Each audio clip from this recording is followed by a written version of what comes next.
दोस्तों, स्वागत है आपका एजुकेशन शास्त्र ऑनलाइन क्लासेस में।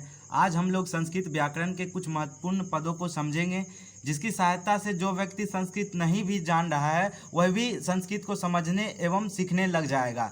तो इससे पहले हम लोग आज संस्कृत का शुरुआत करने जा रहे हैं। तो इससे पहले हम लोग एक गणेश वंदना कर लेते हैं, जिससे कि हमारा शुरुआत जो है अच्छी तरह से हो पाए और जो जिस उद्देश्य से इस वीडियो को बना रहे हैं वह सफल हो जाए। आप बस इस वीडियो में बने रहें, जिसकी सहायता से आप अनुवाद समझ पाएंगे, संस्कृत को समझने लग जाएंगे। तो इससे पहले हम लोग गणेश वंदना कर लेते हैं।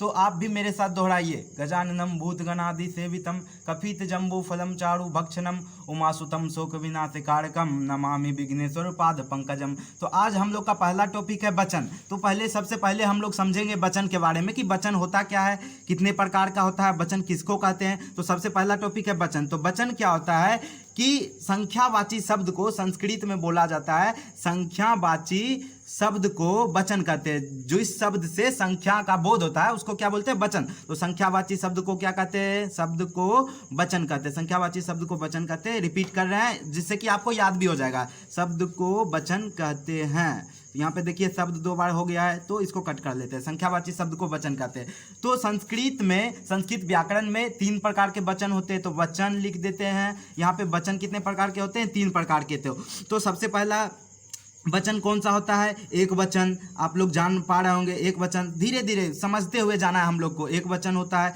फिर द्विवचन होता है और बहुवचन होता है। 3 प्रकार के वचन होते हैं।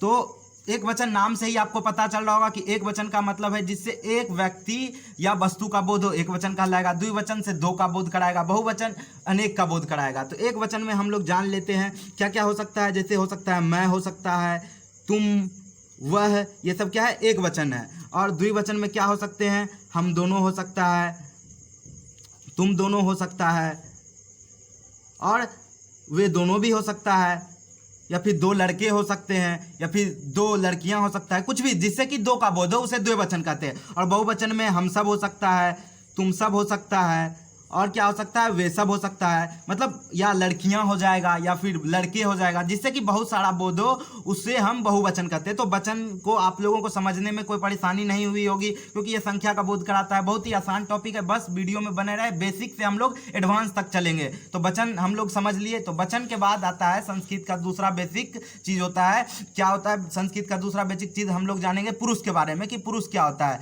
तो ये क्या होता है, पुरुष संपादक तत्व जो होते हैं क्रिया के, उसी को हम लोग पुरुष बोल देते हैं। संपादक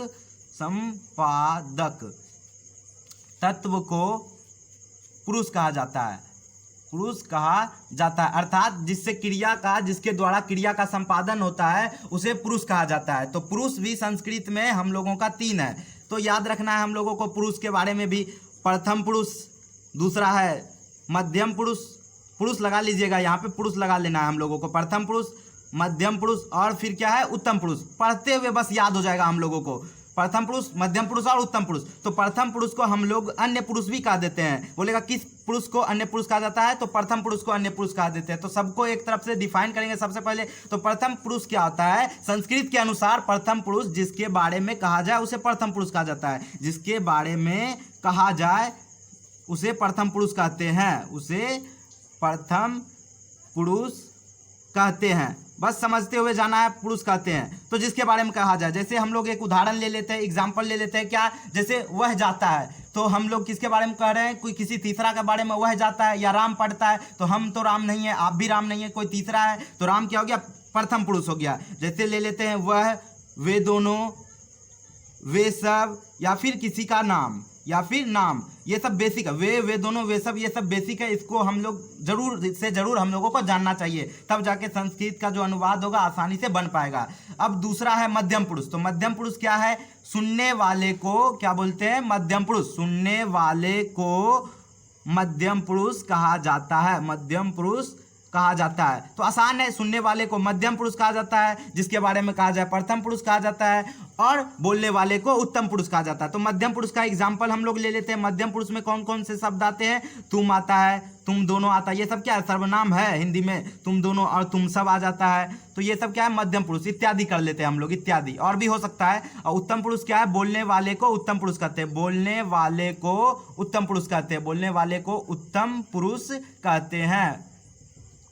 तो देखते हुए जाना है, समझते हुए जाना है। बोलने वाले को क्या बोलते हैं? उत्तम पुरुष। फिर से एक बार रिपीट कर लेते हैं। प्रथम पुरुष जिसके बारे में कहा जाए, मध्यम पुरुष सुनने वाले को, और उत्तम पुरुष बोलने वाले को। यही डिफिनेशन हिंदी के अनुसार बदल जाता है। प्रथम पुरुष में क्या हो जाता है? बोलने वाला, मध्यम पुरुष में सुनने वाला, और उत्तम पुरुष में जिसके बारे में कहा जाए। जबकि संस्कृत में अलग है, उल्टा हो जाता है। उत्तम पुरुष के जगह पे प्रथम पुरुष यहाँ पर जिसके बारे में कहा जाए, और उत्तम पुरुष में हम लोग बोलने वाला होता है, और मध्यम पुरुष में सुनने वाला। तो आप लोग कंफ्यूज मत होइएगा कि संस्कृत पढ़ रहे हैं कि हिंदी। संस्कृत में उत्तम पुरुष कहते हैं बोलने वाले को, प्रथम पुरुष कहेंगे जिसके बारे में कहा जाए, मध्यम पुरुष कहते हैं सुनने वाले को। तो उत्तम पुरुष का एग्जाम्पल ले लेते हैं हम लोग। जैसे हो जाएगा मैं, हम, या फिर हम दोनों होगा आपका, हम दोनों के अतिरिक्त हम सब हो सकता है, इत्यादि कर लेंगे। बस इसको समझते हुए जाना है। और ये सब तो अभी हिंदी पढ़ रहे हैं कि वह, वे दोनों, वे सब, संस्कृत तो आ नहीं रहा है। तो इसका हम लोग संस्कृत भी जानेंगे कि इन सब का संस्कृत क्या होता है, तभी जाके हम लोग ना संस्कृत में समझ पाएंगे।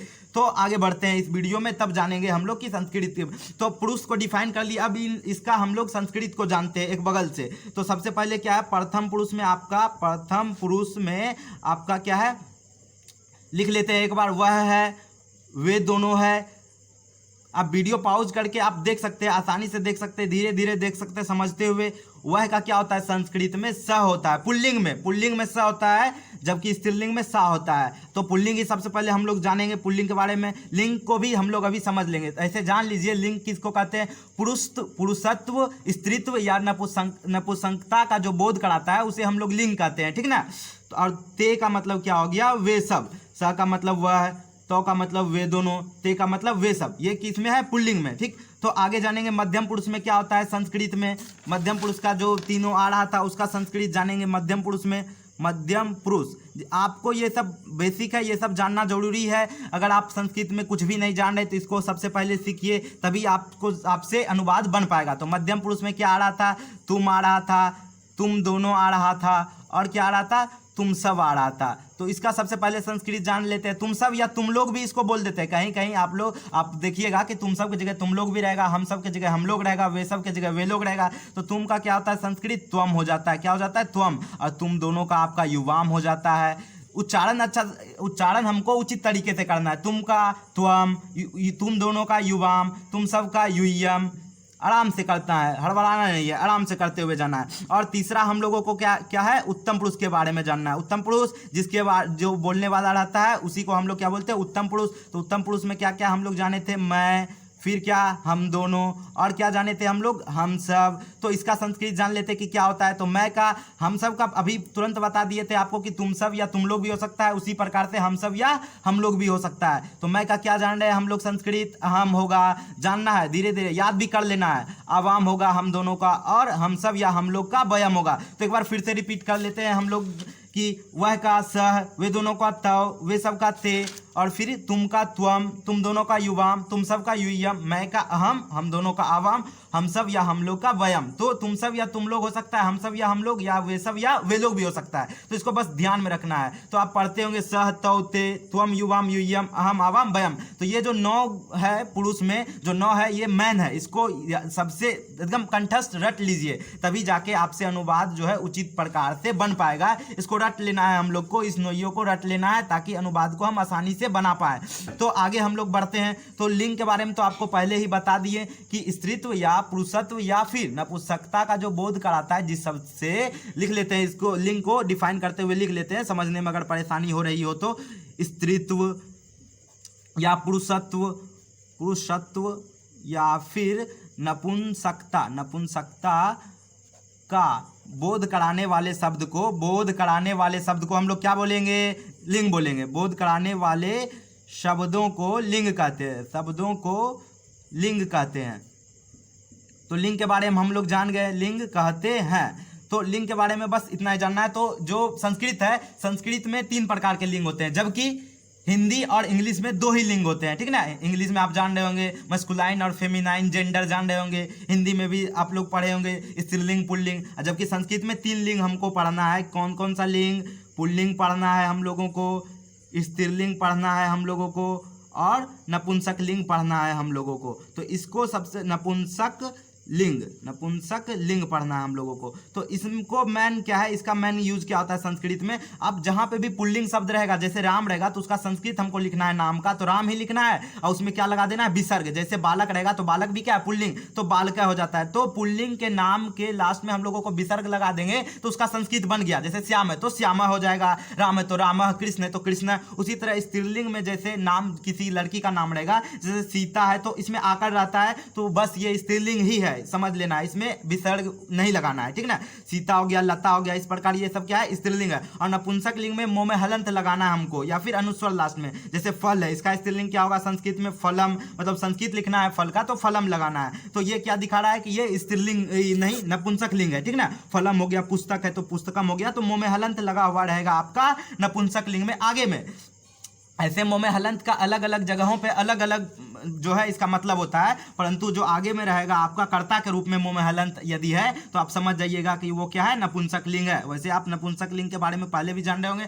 तो अब हम लोग जानते हैं क्या, लकार के बारे में जानेंगे। लकार जानने से पहले सबसे पहले हम लोग धातु रूप जान लेते हैं। धातु रूप को जानना जरूरी है क्योंकि आपको अनुवाद जानने के लिए धातु रूप को समझना पड़ेगा कि खेलना का क्या होता है, पढ़ना का क्या होता है, लिखना का क्या होता है, तभी तो अनुवाद बन पाएगा। इसका संस्कृत जानेंगे तो धातु क्या होता है, धातु के पहले हम लोग धातु के बारे में जान लेते हैं। तो धातु को डिफाइन करते हुए, धातु को परिभाषित करते हुए कहा जाता है कि क्रिया को सूचित करने वाले शब्दों को धातु कहा जाता है। क्रिया को सूचित करने वाले शब्दों को धातु कहा जाता है, करने वाले शब्दों को धातु कहा जाता है।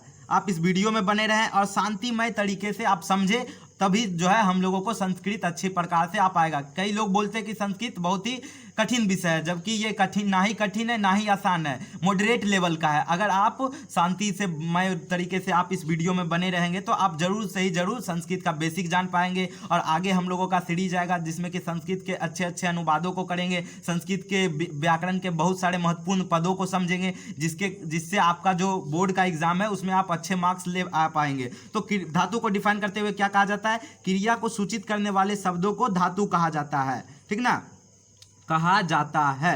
तो धातु रूप में हम लोग क्या क्या जानेंगे। धातु जैसे क्रिया ही एक प्रकार का, मान लीजिए क्रिया ही, आप आसान वे में बोले तो क्रिया ही, जैसे खेलना हो गया, खेलना हो गया आपका, पढ़ना हो गया आपका, जो बेसिक है उसी को लिख रहे हैं, ताकि और सब जो धातु है हम लोग अनुवाद बनाएंगे उस समय आ जाएगा। लिखना हो गया, जाना हो गया आपका, देखना हो गया, बोलना हो गया आपका, खाना हो गया, या फिर आपका देना हो गया। तो ये सब बेसिक है, इसको जानना जरूरी है। चलना हो गया आपका, और क्या हो गया, हंसना हो गया, ये सब को जानना बहुत ही जरूरी है, ठीक ना। तो खेलना का क्या होता है, क्रीड होता है। संस्कृत में हम लोग खेलना को क्या बोलते हैं, क्रीड है। यहाँ हलंत लगाना है, और जब इसमें हम लोग जोड़ देंगे लकार का लास्ट वाला, तो जब संस्कृत में हम लोग अनुवाद बनाएंगे तब इसको समझेंगे कि किस प्रकार से हलंत गायब हो जाता है, लोप हो जाता है हलंत का। तो पढ़ना का क्या होता है, पठ होता है। लिखना का क्या होता है, लिख होता है। जाना का क्या होता है, गम होता है, लेकिन चलता क्या है, गच। गम किस में चलता है, सिर्फ जो है इसमें लिरिट लकार होता है लकार में, तो उसमें चलता है सिर्फ। तो देखना का क्या होता है, दृश्य होता है। बोलना का क्या होता है आपका, वध होता है, वध होता है। खाना का आपका क्या हो जाता है, खाद। ये खाना मतलब खाना जो हम लोग क्रिया कर रहे हैं खाना, और एक जो खाना होता है जिसको हम खाते हैं उसका संस्कृत भोजन होता है, ठीक ना। तो उसमें कंफ्यूज नहीं होना है। देना का क्या होता है, दद होता है। चलना का क्या होता है, चल होता है। हंसना का क्या होता है, हंस होता है। आप देख पा रहे होंगे कितना आसान है, हंसना का हंस, ठीक ना, आसान है, ठीक। अब धातु रूप जान लिए, कुछ एक धातु रूप जान लिए हम लोग, जिससे कि थोड़ा बहुत हम लोग संस्कृत में अनुवाद कर पाएंगे। अब जानते हैं लकार के बारे में, जो कि संस्कृत में अनुवाद बनाने के लिए बहुत ही महत्वपूर्ण पद है, उसको सबसे पहले हम लोग को समझना होगा। तो वैदिक संस्कृत के अनुसार जो लकार थे 10 थे, लेकिन अभी जो हम लोग संस्कृत पढ़ते हैं आधुनिक संस्कृत, उसमें लकार को हम लोगों को 5 ही पढ़ना है। तो लकार क्या होता है, लकार क्या होता है, इसको डिफाइन कैसे किया जाता है, किसी ना किसी रूप में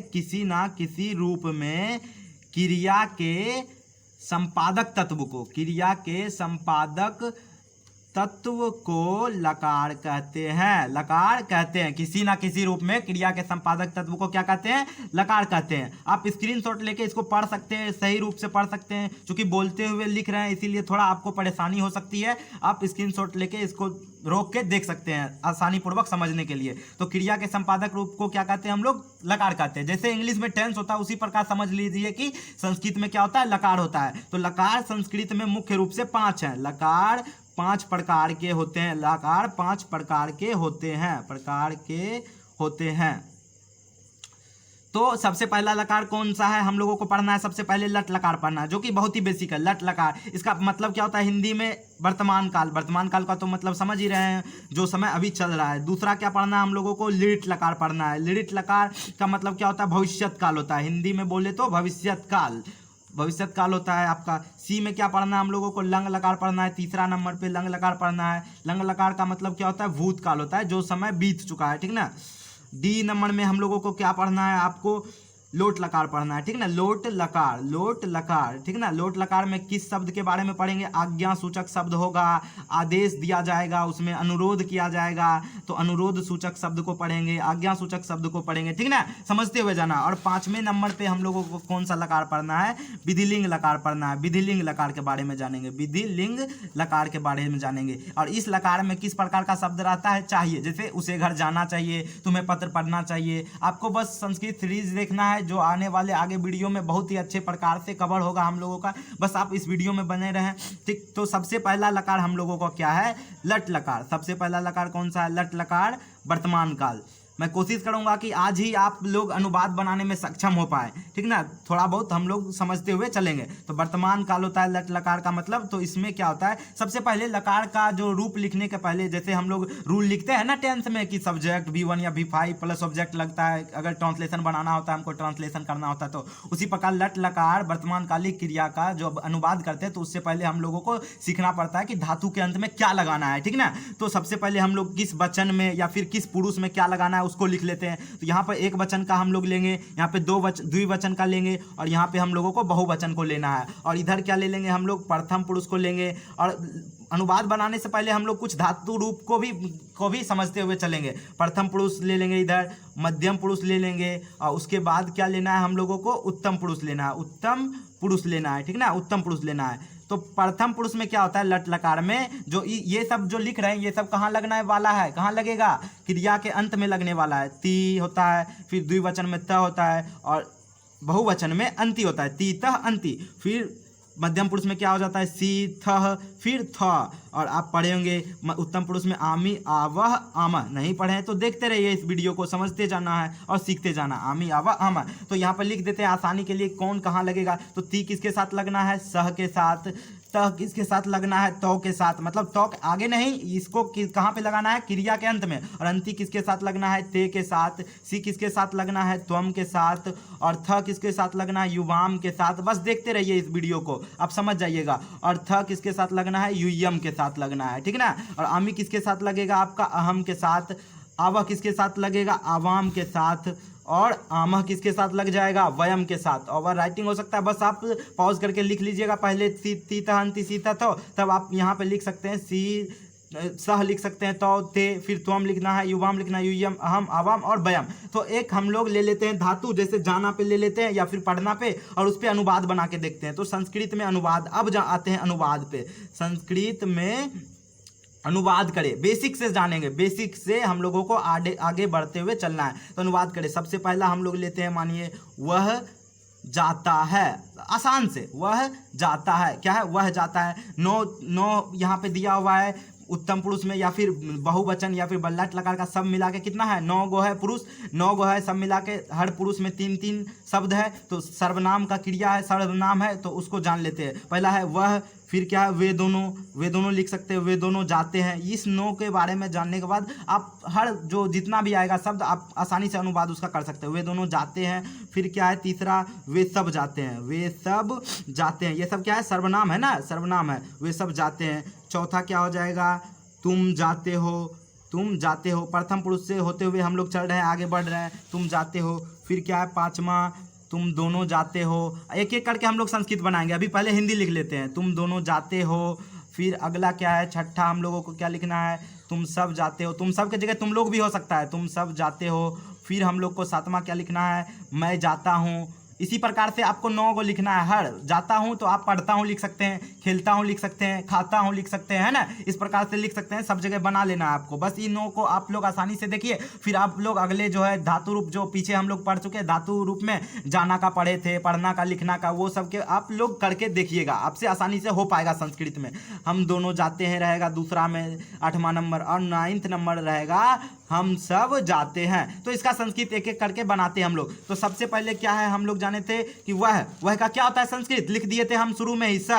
उसी प्रकार वे दोनों का तौ लिख देंगे, वे सब का ते लिख देंगे, तुम का लिख देंगे तुम। आसानी से पहले इसी को बैठा लेंगे हम लोग। तुम दोनों का क्या लिख देंगे, युवाम। बच्चे की तरह पढ़ेंगे हम लोग। किसी भी चीज को सीखने के लिए सबसे पहले हम लोगों को क्या बनना पड़ता है, बच्चा। क्योंकि बच्चा जो है हर चीज को कैच करता है, तो आप लोगों को बच्चा बनना चाहिए, है ना। सबसे पहले किसी भी सीखने का क्यूरियोसिटी रहेगा तो आपको पहले बच्चा बनना पड़ेगा। ये नहीं कि होशियार बन गए बस दिखा रहे हैं। तो हम लोगों को बच्चा बनना पड़ेगा सीखने के लिए। तो बच्चे की तरह पहले सबका संस्कृत लिख लेंगे जो हम लोग जाने थे। तुम सबका यूयम होगा, मैं का क्या हो जाएगा अहम, हम दोनों का क्या हो जाएगा आवाम, ये लिख लिए हम लोग। हम सबका क्या हो जाएगा बयम। बस आसानी से देखते रहिए आप इस वीडियो को। जाना का क्या होता है, फिर गच होता है, तो गच गच लगा देंगे सब जगह। क्या लगा देंगे, गच लगा देंगे सब जगह। क्या लगाना है, गच गच लगाना है सब जगह, ठीक। गच बस आप लिखते जाइए, अगर पढ़ना रहता तो पठ लगाते, जाना है तो गच लगाएंगे। इसी प्रकार सब जगह लिख देना आसानी से। देखिए कितना आसानी से बनते जा रहा है। गच लिख देना है, बस गच लिख दिए ना। अब बस यहाँ पे तीता अंति 1 से लेके 9 तक जैसे जिस प्रकार से जिस पुरुष का था उस प्रकार से लगा देना है। तो यहाँ से सह के साथ क्या लगेगा, ती। यहाँ पे क्या लगना था, तह लगना था, मिस्टेक से लग गया था तह। फिर यहाँ पे क्या लगेगा, अंति लगेगा। यहाँ पे क्या लगना है, सी। देख लीजिए यहाँ पे त्वम के साथ क्या बोले हैं, सी लगना है, तो त्वम है यहाँ, तो सी लग गया ना। युवाम के साथ क्या बोले थे, थ लगेगा, तो थ लगा दिए। युयम के साथ क्या बोले थे, थ लगेगा, थ लगा दिए। और फिर मैं के साथ क्या बोले थे, आमी लगेगा, तो गच्छामी। यहाँ पे ओ का लोप हो गया, यहाँ पे ओ का लोप हो गया, ओ हटा देना है। आकर और फिर मोह में हर्ती का लिखा गया आमी, तो गच्छामी, अहम गच्छामी। और अवाम के साथ लगेगा आवह, तो अवाम गच्छावा हो गया। और बयम के साथ लगेगा आम है, तो बयम गच्छामा हो गया। तो इस प्रकार से जितना भी होगा, आप जितना भी धातु रूप अभी पीछे पढ़ चुके हैं उसको लिख लिख के एक एक करके आप लोग संस्कृत बनाइएगा, जिसके कारण आपका रिवीजन हो पाएगा। और आगे आने वाले वीडियो में हम लोग अच्छे प्रकार से जान पाएंगे किस प्रकार से अनुवाद बनाना है। ये बेसिक था, बस इसको आप लोग पहले लिख लीजिए, समझ लीजिए, एक बार लिख लेना है, ठीक। और आप अगर इस प्रकार का वीडियो चाहते हैं आगे, तो इसका सीरीज आएगा संस्कृत में, जिससे कि हम लोग बेसिक से एडवांस की ओर बढ़ पाएंगे। अगर आपको ये वीडियो अच्छा लगा हो तो इस वीडियो को आप लोग अपने दोस्तों को, भाइयों को, अपने बच्चों को रिकमेंड कर सकते हैं। अगर आपको और अच्छा लगा हो तो आप इस वीडियो को लाइक कर सकते हैं, आपके मन पे है, कमेंट कर सकते हैं, और इस चैनल को सब्सक्राइब कर सकते हैं ताकि आने वाले वीडियो का नोटिफिकेशन आपके फ़ोन पे आ सके। धन्यवाद।